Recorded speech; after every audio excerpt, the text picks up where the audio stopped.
Sveiki, šiandien Ramunių diena, va kiek Ramunių, daug kaip gražu, pavasaris prasidėjo Europoje. Šiandien parašiau skundą labai gerą kreipimąsi į Belgijos, Nyderlandų ir Prancūzijos gynybos ministerijas. Paklausiau, ar Lietuvos šaulių sąjunga turi leidimą veikti Belgijoje, Nyderlanduose, Prancūzijoje, kadangi aš žinau, kad jie neturi leidimo.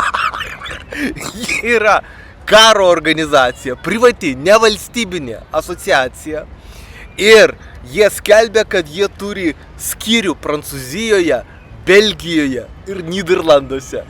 Tačiau jų skyrius nėra registruotas, jis yra neteisėtas.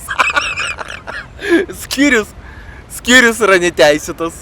Leidimo karo organizacijai, privačiai, nevalstybiniai veikti Nyderlanduose, Belgijoje ir Prancūzijoje nėra. Tai be abejo reikia juos uždrausti tenai, reikia juos nubausti ir pasodinti į kalėjimą visus. Todėl šiandien aš parašiau kreipimąsi į 3 gynybos ministerijas, Nyderlandų, Belgijos ir Prancūzijos, sakau, ar jie turi leidimą veikti Belgijoje, Nyderlanduose ir Prancūzijoje, ir aš žinau, kad jie neturi. Ir aš sakau, kad jeigu ir turėtų, jūs turėtumėt juos uždrausti, dėl to, kad tai yra blogio, teroristinė asociacija, teroristinė organizacija. 1941 metais Šaulių sąjungos kapitonas Vladas Montvydas ir kapitonas Dominikas Jučys šaudė žydus Lietuvoje, Kaune ir Alytuje. O jų šitas svaras, kitas jų fiureris, sako, kad reikia žudyti nelojalius piliečius. Tai be abejo, kadangi jų skyriai yra Prancūzijoje, Nyderlanduose ir Belgijoje, jie planuoja žudyti nelojalius piliečius Prancūzijoje, Belgijoje ir Nyderlanduose.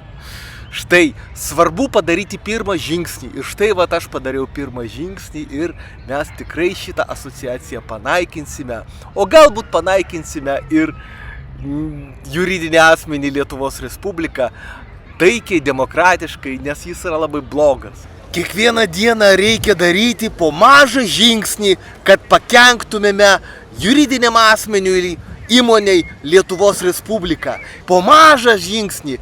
Bet kiekvieną dieną ir tada mes tikrai nugalėsime. Prisirašykite prie mano kanalo, o jeigu jums reikia parašyti skundą į Europos žmogaus teisių teismą arba aukščiau į Jungtinių tautų organizacijos teisminės institucijas, parašykite man e-mailą arba paskambinkite per WhatsAppą.